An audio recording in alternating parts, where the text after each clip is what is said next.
How's your day going aside from having to do press? It's going pretty good. I very nervously acted in front of an audience of teenagers who came to see the play, and they were a wonderful audience. You never know what you're going to get with kids from coming from school to see the play. Like, do they want to be here? Do they have to be here? And they really, really wanted to be here. So that was good. That's good to hear. Obviously not your first rodeo on the stage. And it's hard to describe you. Like, are you a screenwriter, theatrical actor? What are you? Because The Walking Dead has nothing to do with Broadway, which has nothing to do with you actually writing things that you perform. I don't know. I guess from very early on, since I met my wife, actually, my wife and I were hyphenates, really before that word was kind of in the common usage. Yeah. And people used to think in the 90s that the word dilettante probably applied more to us than hyphenate.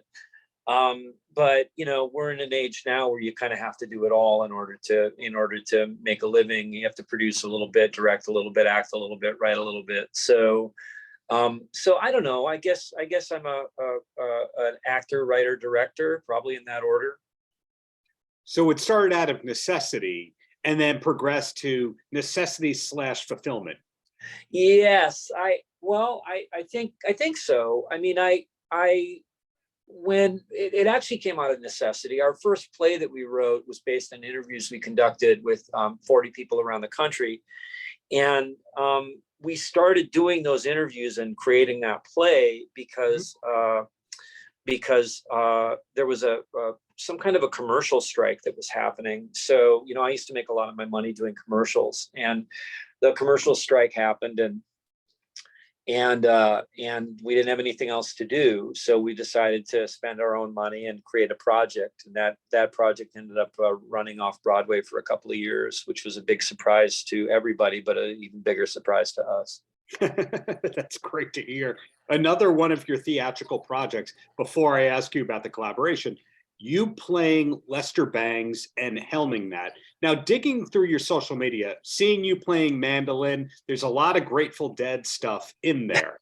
Yeah. How much research was needed for the Lester Bangs role versus just knowing all that as a big music fan? Well, I mean, I've always had a music, like a trap in my brain for music stuff and music information. And Lester was sometimes a fan of the Grateful Dead, and sometimes he hated them. He had a back and forth relationship with them. So I think Lester would probably think I'm into them a little too much. But when I was a kid, when my parents were getting divorced, I went to my cousin's house to stay with his family while they were in the process of doing all the paperwork and stuff. And I ended up staying in Green Bay, Wisconsin, and he had three things: an electric guitar, copies of Rolling Stone, and copies of Cream magazine. As far as I can recall, that's where I first encountered Lester's work, was from my cousin. And I realized that all these writers out there, like him and Grail Marcus and all the other writers at Rolling Stone, at the Hunter Thompson, I realized these writers out there were really tapped into the culture from a different direction. And when I started reading Lester's book, Psychotic Reactions and Carburetor Dung, out loud to Jessica one day, I said, I think this is a play. And she said, I don't know how we're going to turn criticism into a play, but we got permission from the estate, and we ended up creating something pretty special. And I hope that I honored Phil Seymour Hoffman's memory by doing a good job on it. Absolutely. You bring up a really good point, where that's such excellent journalism from those people, but they hated all of my favorite bands. Look at the original reviews of Van Halen, Black Sabbath, and Zeppelin. They were all like 1-star reviews. Yeah, totally. Lester came around on Black Sabbath. I think it wasn't a huge band for him, but he saw the essential importance of that band. I think just seeing how many fans, he was very in touch with the fans, and seeing how many fans there were out there made him turn around on that particular band. But yeah, all of those guys, they didn't, look, I love the Sex Pistols. I love the Grateful Dead. I love the Count Five, Lester's one of Lester's favorite bands. But you know, I also like listen to Steely Dan sometimes. And it depends on what mood I'm in. You know, if anything, Lester being a jazz head, I wish he'd written a lot more about jazz. He wrote a lot about jazz, but a lot of that isn't referred to by people. Lester turned me on as I was researching him and going through his material. I started listening to a lot of jazz. So that was a little piece of all right. I'd have to imagine you're in an extreme minority as a Deadhead on Broadway right now. There's a couple of us. I was playing for my vocal warm up today. I was playing a song called "Loser" by Jerry Garcia and Robert Hunter. And a guy who's on the crew said, "Hey, are you like working your way through the Grateful Dead songbook? Because I've been playing it." And I was like, "Yeah, kind of." You know, so it's pretty cool. But I think I'm. There's not a lot of people who are Deadheads on Broadway, but for those of us who are, we're all in good company. Is the Broadway experience so far everything that it's cracked up to be? And I say that because, again, this is not your first theatrical role by any part of description, and you did have your off-Broadway show for years, so you were used to the idea of, I'm going to go do the show, I'm out the back door in 10 minutes. You're used to it. I look on it, really, the fact that it's on Broadway, we're in a small house, first of all, which is like a real help for my vocal cords. But, the fact that we're on Broadway is secondary to the experience of just being in front of an audience like usual. The Broadway thing is very important, and you're working with people who are definitely bringing their A game. Nobody brings an A game like Jeremy Pope and Paul Bettany and Krista Rodriguez. They're all brilliant, genius actors.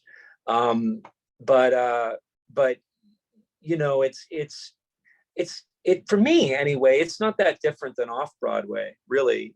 It's just that I'm in a different place now in my life where I, had some stuff happen that really made me reassess everything and really decide that I wanted to take some bigger risks. Credit to you and the serious thing you overcame. Speaking with you, I would have no idea that you were seriously impacted like that. The speech recovery part of it, did that go quickly for you? There wasn't a speech recovery part for me. I had a what they call a subarachnoid hemorrhage, which other people call a brain aneurysm, in February. And the only thing that I really need to do is to just make sure to get a lot of sleep. But 50% of the people that it happens to die, and the other 50% who survive, 80% have permanent cognitive or physical problems that they have to overcome. Permanent is a term of art, not science. I didn't have any of those issues, really.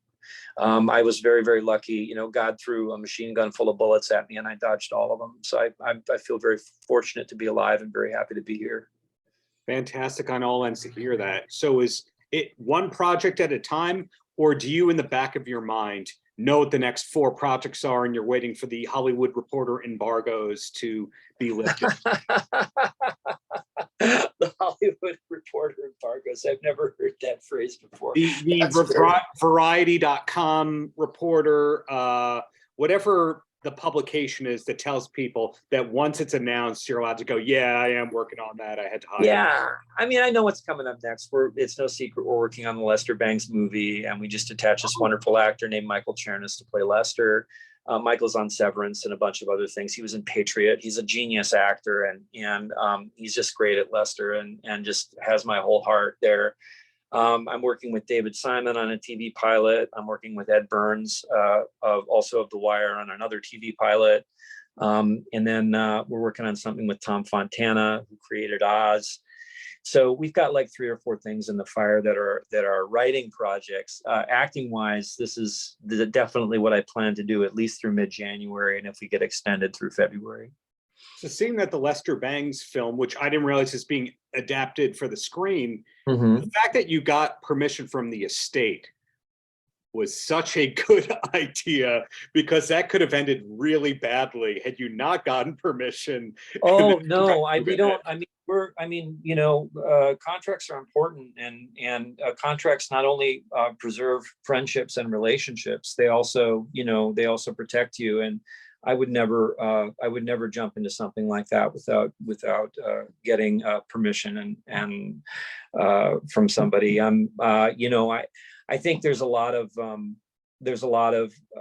younger people out there don't know that, about they have different ideas about copyright and stuff like that, Right. because we live in a mix and match world, right?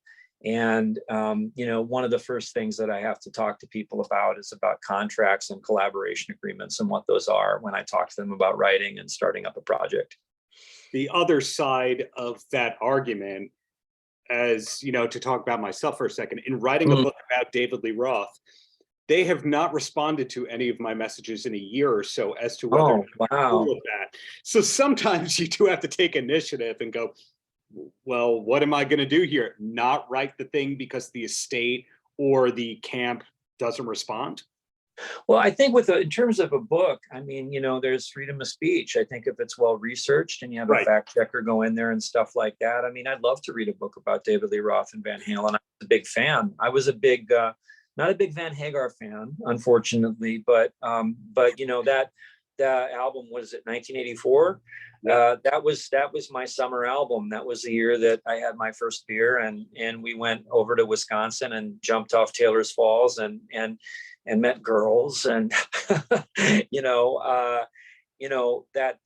was an important album to me. But I think when you get into the realm of it is a vague area of the law sometimes, the use. Yeah. The life rights and fair use realm. But like Anthony McCartan did a movie about Queen. I don't think you can make a movie about Queen without the involvement of Queen and the music. Right. I've seen a couple of documentaries that have tried to make a go of making a movie about Led Zeppelin without using any Led Zeppelin tunes, and those have always been very disappointing in my mind. Yeah, unless you're going to just use the blues covers that they ripped off in the first place, then you you take the original Heartbreaker and the original Whole Lotta Love, and then you can. You're tough. All right, bring it on. Well, the key is, it's been a pleasure to speak with you. I'm glad to see that fans of yours have no shortage of content to enjoy now and look forward to. You're doing great. I would, again, have never known that you had a serious illness like that. And it's also great to see that you've been able to collaborate with your wife so regularly, that she herself is very prolific and in great content. So it's very inspiring. Oh, thank you. Long-winded compliment to see people who started with a dream pretty early on, stuck with it, and could be simultaneously commercially acceptable and critically acclaimed at the same time. People who do art yet also do commercially viable projects.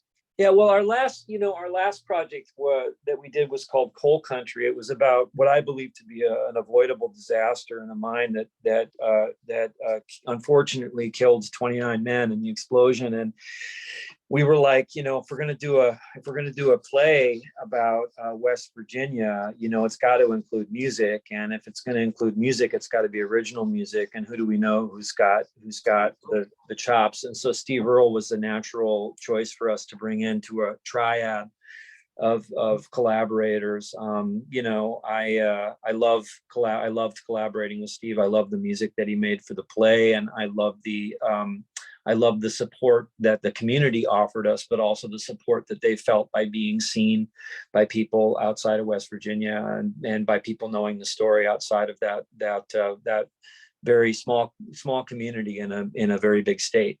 I was really pleased that happened that way. And again, collaborating is one of my favorite things to do, and I'm very lucky I get to collaborate with my wife.